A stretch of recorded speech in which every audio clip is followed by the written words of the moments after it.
A billionaire was driving his fiancée through downtown Seattle until he saw something that stopped his heart. His ex-girlfriend was crossing the street, carrying 2 babies. Twin babies. Before we continue, please hit subscribe, like this video, and let me know in the comments where in the world you're watching from. I believe this story found you today for a reason. Tony Adams adjusted his platinum Rolex as he guided his midnight black Aston Martin through the winding streets of downtown Seattle. The late afternoon sun cast golden streaks across the leather interior, illuminating the woman beside him, Vanessa Pierce, 28, blonde hair perfectly styled in loose waves, designer sunglasses perched elegantly on her nose. She was everything he thought he wanted now. Beautiful, independent, uncomplicated. The restaurant has a 2-month waiting list, Vanessa said, checking her reflection in the visor mirror. I still can't believe you got us a table for tonight. Tony smiled, his steel-gray eyes focused on the road ahead. At 40, he had learned that money could buy almost anything, including spontaneity. His dark hair touched with silver at the temples, caught the light as he turned toward her. Perks of owning renewable energy contracts with half the city. Vanessa laughed. The sound light and carefree. You make it sound so simple. Simple. That's exactly what Tony had wanted his life to become. After years of complicated relationships, demanding schedules, and emotional expectations he couldn't meet, simplicity felt like luxury. His relationship with Vanessa was 3 months old. Long enough to enjoy her company. Short enough to avoid serious conversations about the future. The traffic light ahead turned red, and Tony brought the car to a smooth stop. His phone buzzed with work notifications, but he ignored them. Friday evenings were sacred now, reserved for dinner dates, art galleries, and conversations that never ventured into territory he wasn't willing to explore. I love how relaxed you are these days, Vanessa said, reaching over to touch his hand. When we first met, you seemed so intense. Tony's grip tightened slightly on the steering wheel. Intense. That's what his previous relationship had taught him about himself, that he was too focused on work, too unavailable, too resistant to the kind of domestic life that others craved. The breakup had been painful but necessary, a clean cut that allowed both parties to find what they actually wanted. I've learned to appreciate the moment, he said, meaning it. No more pressure about weekend plans that stretched months ahead. No more discussions about holiday traditions he had no interest in creating. No more hints about engagement rings or family dinners that made him feel trapped. The crosswalk ahead was filled with evening pedestrians, office workers heading home, couples hand in hand, and teenagers laughing as they navigated the busy intersection. Tony watched them absently, his mind already shifting to the wine list at the restaurant when something made him focus. A woman was crossing the street, moving carefully through the crowd. She carried something against her chest. No, 2 somethings. Babies, twins, from the look of it, bundled in soft blue and pink blankets. Her auburn hair was pulled back in a practical ponytail, and she moved with the cautious precision of someone carrying precious cargo. Tony's breath caught. Even from a distance, even with her head down, he knew that profile, the gentle curve of her neck, the way she held her shoulders, the careful, deliberate way she walked. Maya Blue, his ex-fiancée, the woman he had left exactly 1 year and 1 month ago. Maya paused in the middle of the crosswalk as one of the babies began to fuss. She shifted them both to one arm and gently stroked the crying infant's face with her free hand. Her lips moved. She was singing. Tony realized, or humming something soothing. The baby quieted almost immediately, and she continued across the street. Tony! Vanessa's voice seemed to come from far away. The light's green. He blinked, realizing he had been staring. Cars behind him were waiting. Maya had disappeared into the crowd on the other side of the street.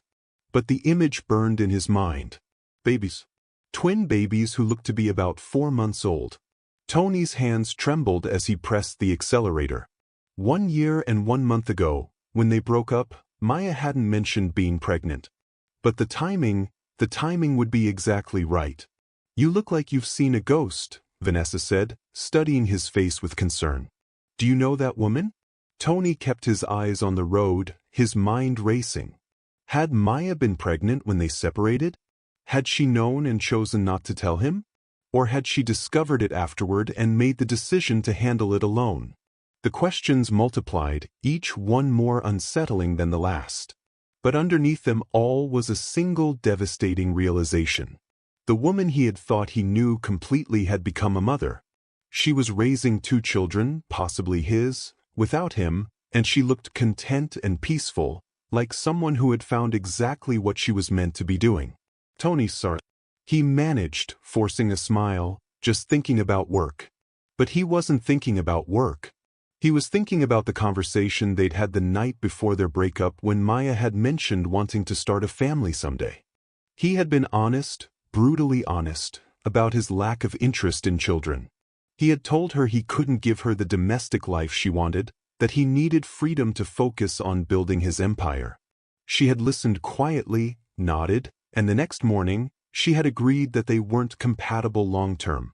It had been the most mature breakup of his life. No screaming, no accusations, no attempts to change each other's minds. Just 2 people acknowledging that they wanted different things and having the courage to walk away. But now seeing her with those babies, Tony wondered if mature had actually meant devastatingly lonely. He pulled into the restaurant's valet parking, his hands still unsteady. Vanessa was already checking her lipstick, excited about their evening ahead.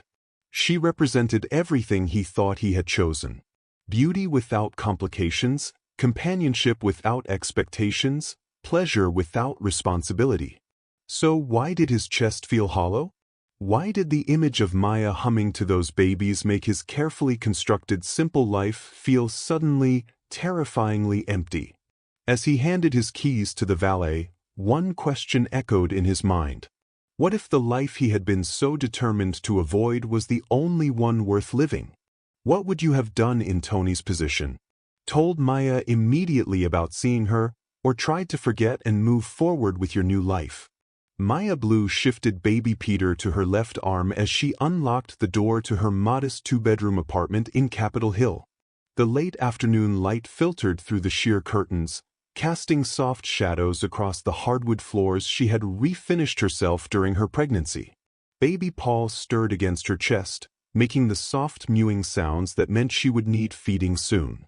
The apartment was nothing like the penthouse she had shared with Tony. No floor-to-ceiling windows overlooking Elliott Bay, no marble countertops, no smart home technology that responded to voice commands, but it was hers. Every piece of furniture chosen carefully, every corner arranged with purpose. The pale yellow walls reflected her belief that children should grow up surrounded by warmth, not cold luxury. She settled both babies into their shared bassinet, a decision born of necessity rather than choice. Peter immediately reached for his sister's hand, their tiny fingers intertwining in the way that never failed to make Maya's heart ache with fierce protectiveness. For months. 4 months of sleepless nights of learning to change 2 diapers simultaneously. Of singing lullabies at 3 a.m. in the morning while bouncing babies who seemed to take turns refusing sleep. 4 months of a love so intense it sometimes left her breathless. 4 months of not once regretting her decision to keep Tony's paternity a secret. Maya moved to the kitchen, a compact space where she had learned to prepare formula bottles with mechanical precision. The refrigerator was covered with appointment cards, pediatrician visits, vaccination schedules, mommy and me classes she couldn't afford but attended anyway because Paul and Peter deserved every opportunity. Her phone buzzed with a text from her sister Lisa. "Coffee tomorrow? I can bring bagels." Maya smiled as she typed back. "If you don't mind, baby chaos. They're going through a crying phase." Lisa's response was immediate. "Babies cry. Sisters listen. See you at 10 a.m. This was Maya's support system now. Her younger sister, her neighbor Mrs. Gomez, who sometimes watched the babies when Maya had job interviews, and Dr. Elizabeth Keene, the pediatrician who had become something close to a friend. A small circle but solid. People who showed up without being asked, who understood that love sometimes meant accepting help gracefully. She tested the formula temperature against her wrist, remembering how Tony used to tease her about being overly cautious. "You check restaurant reviews like you're planning military strategy," he had said once, laughing as she researched their anniversary dinner location for weeks in advance. He hadn't understood that careful planning wasn't anxiety. It was love. It was caring enough about outcomes to put in the work beforehand. Paul's cry pierced the quiet, followed immediately by Peter's sympathetic wails. Maya moved with practiced efficiency, scooping them both up and settling into the rocking chair that had been her grandmother's. The chair creaked softly as she began to feed Paul, while Peter nestled against her shoulder, his cries subsiding into contented snuffles. This was the moment she had feared most during pregnancy, the overwhelming responsibility of caring for two lives entirely dependent on her. But instead of drowning, she had discovered a strength she hadn't known she possessed. Every sleepless night, every doctor's appointment managed alone, every milestone celebrated with no one but her babies as witness. Each experience had built something unshakable inside her. Her phone rang. For a wild moment, her heart stuttered, imagining it might be Tony, but the caller ID showed her boss from the marketing firm where she worked part-time remotely. "Maya, I know it's after hours, but the Jackson account just came back with revision requests. Any chance you could handle them this weekend?" Maya looked at the babies in her arms, at the laundry basket overflowing in the corner, at the stack of bills on her kitchen counter that she would tackle after the babies were asleep. "Of course," she said, "send them over. You're amazing. I don't know how you manage it all." "Neither do I sometimes," Maya thought. But what she said was, "You do what you have to do." After hanging up, she continued rocking, watching the way the light changed across her babies' faces. Peter had Tony's straight nose and strong jawline, already visible even at 4 months. Paul had inherited Maya's green eyes and stubborn chin. They were beautiful, healthy, and completely unaware that their father was one of the wealthiest men in the Pacific Northwest. Maya had Googled Tony exactly once since their breakup. The search results showed him at charity galas, renewable energy conferences, and society events. Always impeccably dressed, usually with an attractive woman on his arm, he looked successful, confident, and entirely unencumbered by the kind of domestic responsibilities that defined Maya's days. She had closed the laptop and never searched again. The decision to keep the pregnancy secret hadn't been made lightly. 4 weeks after discovering she was carrying twins, Maya had crafted and deleted dozens of text messages to Tony. She had driven to his office building 3 times, sitting in the parking lot while she rehearsed conversations that always ended the same way, with him offering financial support, but not emotional investment, or worse, suggesting solutions that didn't align with what she wanted for her children. Tony had been honest about not wanting children.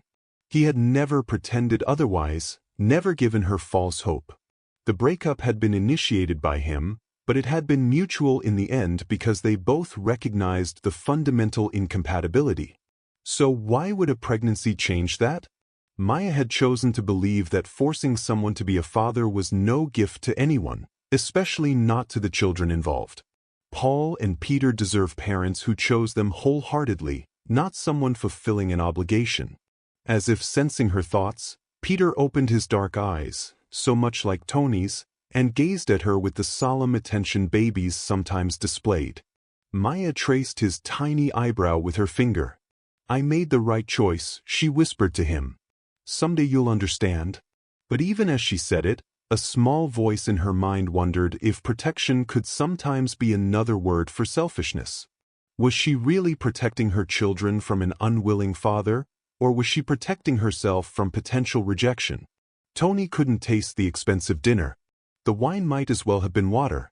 Across from him, Vanessa described her latest photography project, but her words felt like background noise. All he could see were those 2 small bundles in Maya's arms. "You're completely somewhere else," Vanessa said finally, setting down her glass. "Should I be offended?" "I'm sorry," Tony said, reaching across the table to cover her hand with his. There was someone I recognized earlier. Someone I haven't seen in a while. An ex? Yes. Vanessa leaned back in her chair, studying him. The ex? The one you were with for 2 years. Tony nodded. He had mentioned Maya briefly when they first started dating. Nothing detailed, just the basic facts. They had wanted different things. The breakup had been amicable. And seeing her brought up feelings? It brought up questions. Vanessa was quiet for a moment.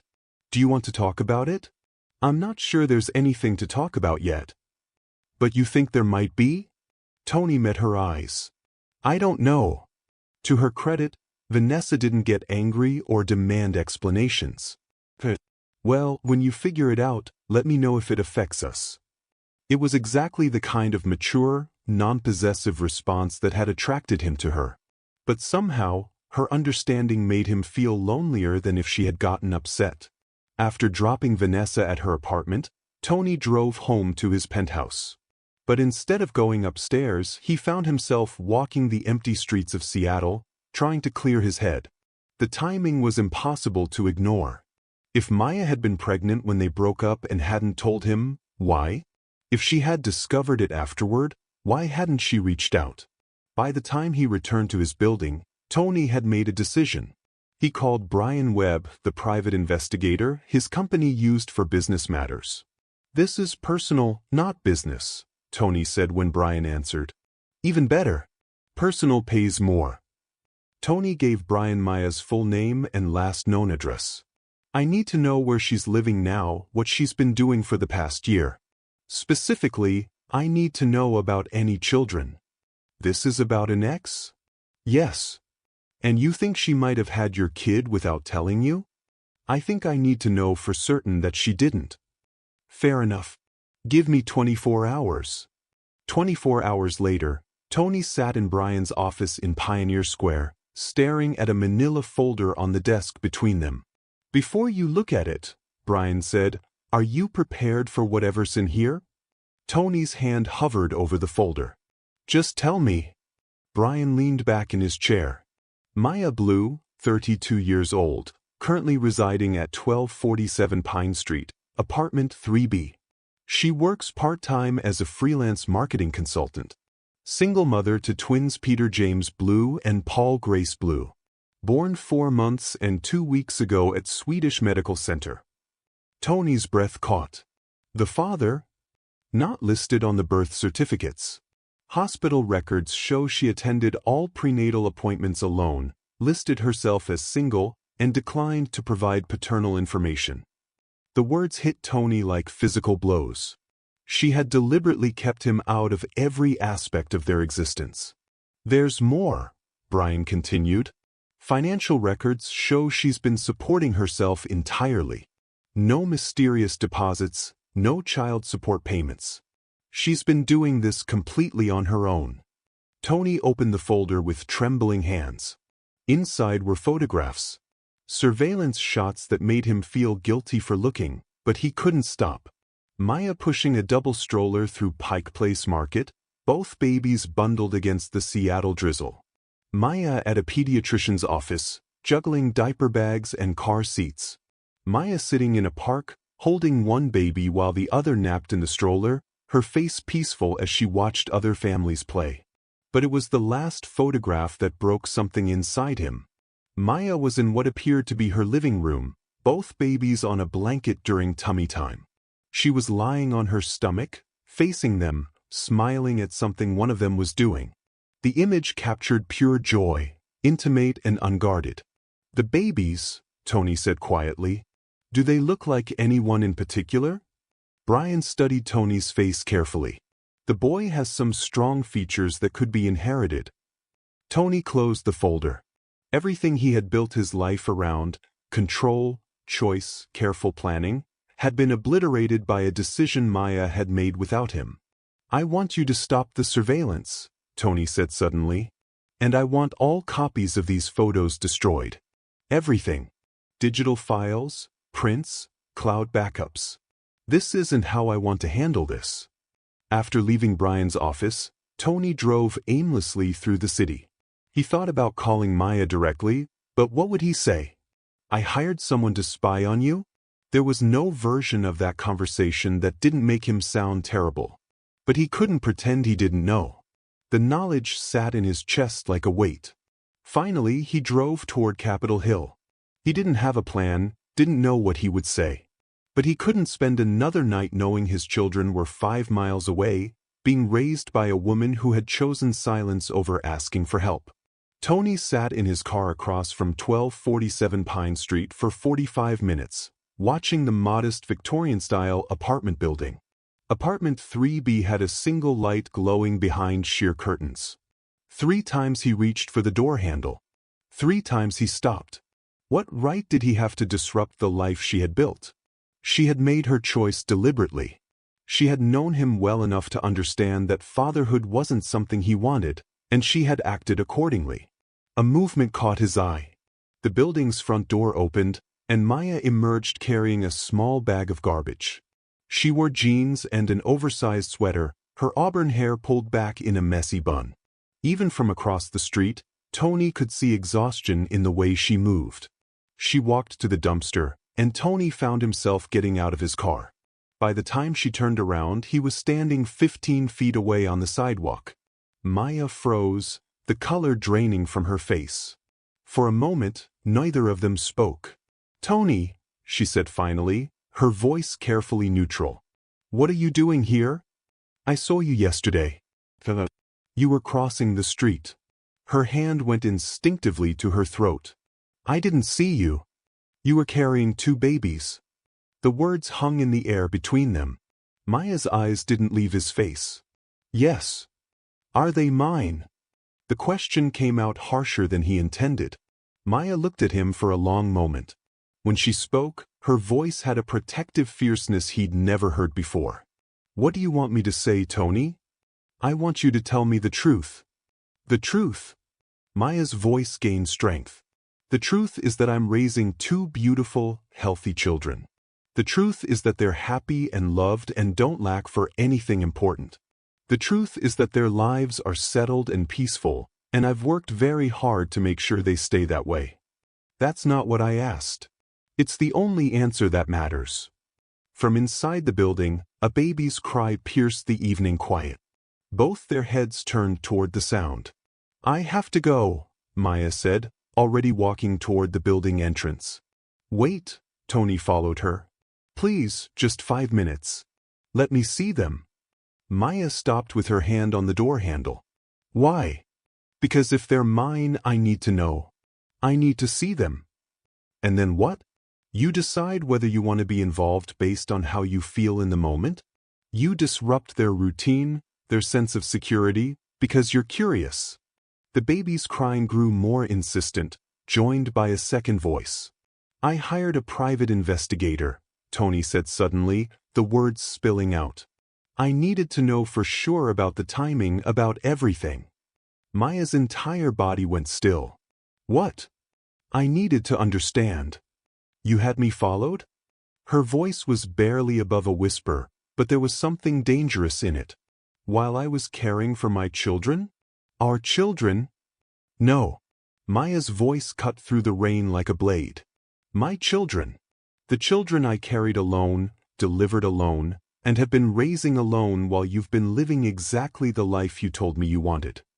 She turned away from him, but Tony caught her arm gently. "Maya, please. I know I handled this wrong, but—" "Handled what wrong?" She pulled her arm free. "You didn't handle anything. I handled everything.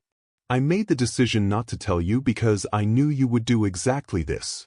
Show up out of nowhere when it was convenient for you, expecting me to justify choices I made to protect everyone involved." The babies were crying in earnest now. "I have to go to them. Let me come with you. Just to see them. Just once." Maya studied his face for a long moment. 5 minutes, she said finally. "You can see them for 5 minutes, and then you leave. And you think very carefully about what you actually want. Because I won't let you disrupt their lives unless you're absolutely certain you're ready to be in them permanently." The apartment was smaller than Tony's walk-in closet, but every inch had been thoughtfully arranged.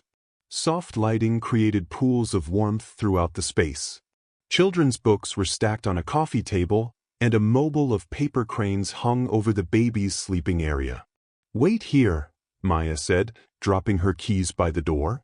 She disappeared around a corner, and Tony heard her voice change to a sing-song cadence. "I'm here, my loves. Mama's here." The baby's cries turned to excited gurgling. "You can come in now," Maya called. Tony rounded the corner into the bedroom. The double bed was pushed against one wall, leaving most of the floor space for a large colorful playmat. But all of that registered peripherally, because his attention was completely captured by the two babies lying on their backs, looking up at him with wide, curious eyes. Peter was larger, more solid, with dark hair that stuck up in all directions. His eyes were still the gray color that unmistakably matched Tony's. Paul was smaller, more delicate, with auburn hair like Maya's. Her green eyes tracked Tony's movement as he stepped closer. "Peter James and Paul Grace," Maya said quietly. "Peter, Paul, this is Tony." Tony knelt slowly. "Can I?" Peter likes his tummy rubbed. Paul prefers when you talk to her. Tony reached out tentatively, placing his hand gently on Peter's stomach. The baby's eyes widened, and he grabbed Tony's finger with a surprisingly strong grip. The contact sent a shock through Tony's system. "He's strong," Tony said, his voice rough. "Hello, Paul," he said softly to the other baby. "You're beautiful." Paul smiled, a real smile, and kicked her legs with excitement. "She likes you," Maya observed. "She doesn't smile for strangers. It took her 3 weeks to smile for my sister." For several minutes, they sat in comfortable silence. Tony found himself mesmerized by the babies. Peter had fallen asleep, still gripping Tony's finger. Paul was wide awake, studying Tony's face like she was memorizing it. "This is what you do every day," Tony said finally. "Watch them, learn them, figure out what they need. Among other things. It's not what I expected. I don't know. More chaos maybe. This feels manageable. Natural." "That's because you're seeing the good moment," Maya said. "You're not here at 2 in the morning when they're both crying and nothing I do helps. You're not here when Paul has a fever and I'm calling the pediatrician in a panic." "I could be," Tony said quietly. "I could be here for the hard moments too." Maya was very still. One good moment doesn't erase 18 years of responsibility. "I know that." But sitting here, looking at them, he gently extracted his finger from Peter's sleeping grip. "I was wrong. About what would make me happy, about what was important." "Your 5 minutes are up," Maya said quietly. Tony looked at his children sleeping peacefully. "What happens now? Now you leave and you decide what you actually want your life to look like. Not what you think you should want, not what's convenient, but what will make you happy in 5 years, 10 years, 20 years. And if I decide I want to be part of this, then we'll figure out how to make that work. But Tony, I won't let you be a part-time father. If you want this, you have to want all of it." "And if I want all of it?" For the first time since he had arrived, Maya's carefully controlled expression softened slightly.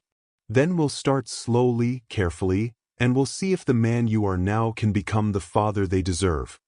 3 weeks into their tentative new arrangement, Tony discovered that fatherhood was nothing like running a company. Babies did not respond to efficiency protocols or logical reasoning. "She's been crying for 20 minutes, Tony said, gently bouncing Paul against his chest while pacing Maya's living room. "I've tried everything." Maya looked up from where she was feeding Peter, exhaustion evident in every line of her body. "Sometimes they just need to cry. It's how they process their world. But there has to be something I can do, some solution. The solution is accepting that you can't solve everything." It was a lesson Tony was learning in multiple areas of his life. Paul's cries began to subside, and Tony realized she had fallen asleep against his shoulder. "You're getting better at this," Maya observed. "I had a good teacher." The past 3 weeks had been a masterclass in caregiving, with Maya patiently explaining everything from proper bottle holding to the subtle differences between Paul's various cries. "I found a house," Tony said quietly. "The Craftsman in Wallingford. 4 bedrooms, big kitchen, yard with space for a swing set." Maya's hand stilled on Peter's back. "That's wonderful. When do you close?" "I haven't made an offer yet." "Why not?" "Because I don't want to assume anything about what you want, what would work for you and the babies." Maya was quiet for a long moment. "Tony, we need to talk about what we're doing here." "Okay. This arrangement we have now, with you coming by in the evenings, it's working for Peter and Paul. They're starting to recognize you, to expect you. But I need to know what happens when this stops feeling new and exciting. When you've been up all night with a teething baby and you have an important meeting the next day." Tony shifted Paul to his other arm. "I won't lie and say it will be easy. But Maya, 3 weeks ago, I thought success meant never having to consider anyone else's needs. Now, I can't imagine making any decision without thinking about how it affects Peter and Paul." "That's not what I'm asking." "Then what are you asking?" "I'm asking whether you're prepared to do this even when we disagree. Even when I make parenting choices you don't understand.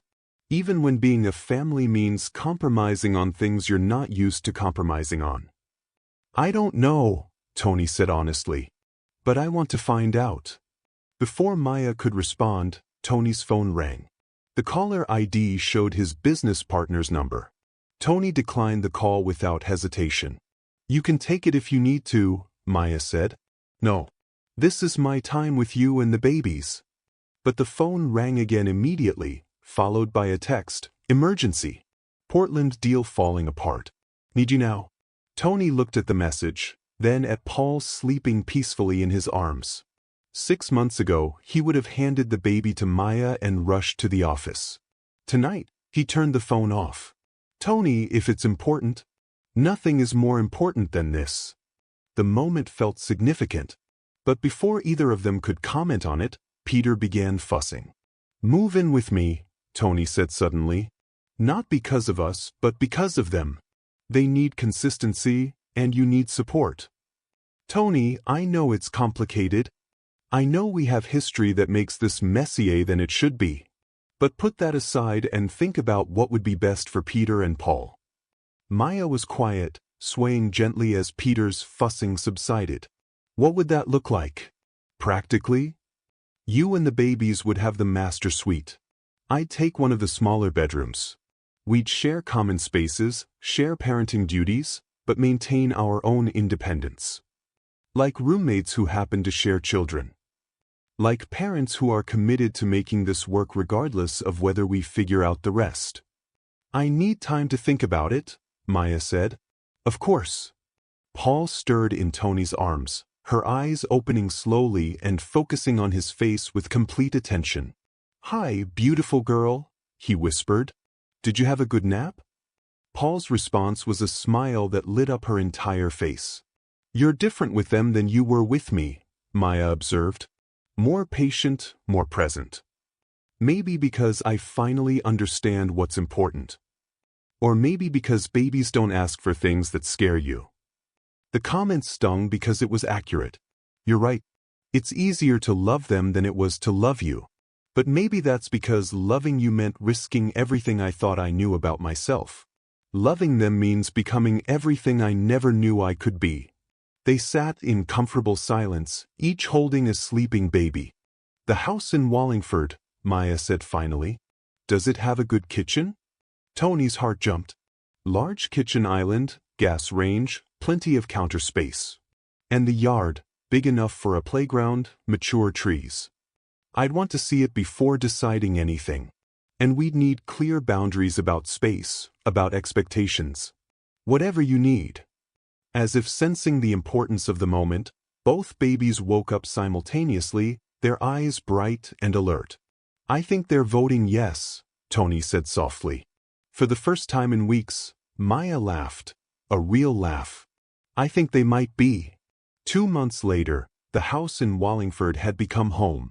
The kitchen where Maya prepared bottles while watching the babies in the adjacent living room. The master suite with its window seat perfect for late-night feedings. The nursery with its oak tree view. Tony had learned to build his work schedule around the baby's needs.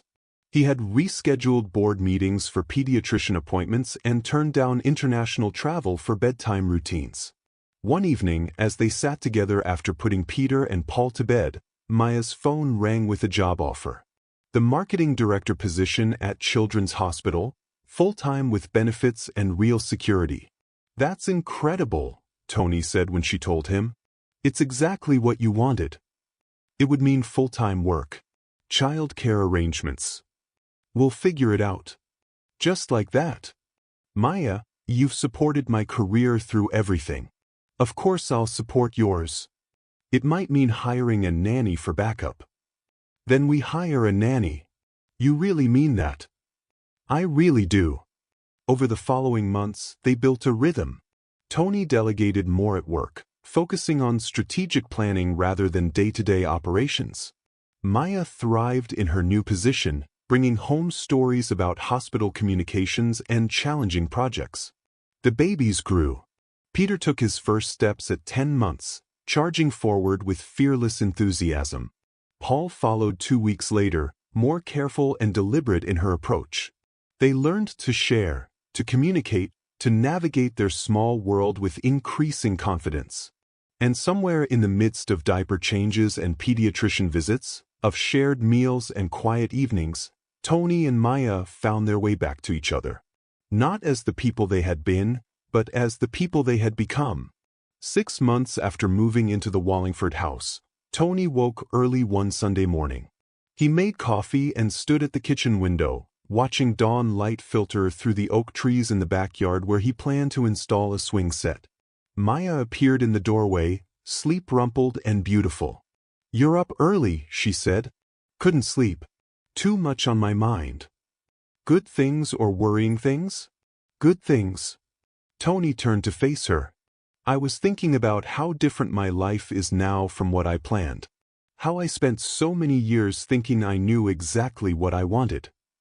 And now I realize I had no idea what I wanted.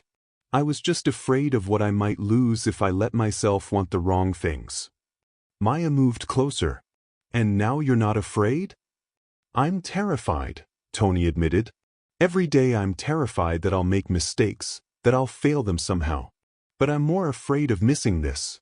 Of missing them growing up. Of missing the chance to build something real with you." "Tony, I love you," he said. "I loved you before, but I was too scared to build a life with you.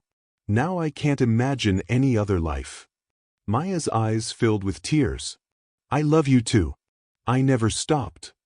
They came together in the kitchen as golden morning light spread across the countertops. The house was quiet except for the soft sounds of their children sleeping upstairs. "We should probably check on them," Maya whispered. "Probably," Tony agreed. But neither of them moved. Because this moment, standing in their kitchen, in their home, with their children sleeping peacefully upstairs, this was everything. This was the life Tony had been too afraid to want. And now that he had it, he would spend every day earning the right to keep it. If this story touched you, let us know in the comments and tell us where in the world you're watching from. Don't forget to subscribe to this channel for more emotional, dramatic, and unforgettable stories. Until next time, stay kind, stay strong, and keep watching.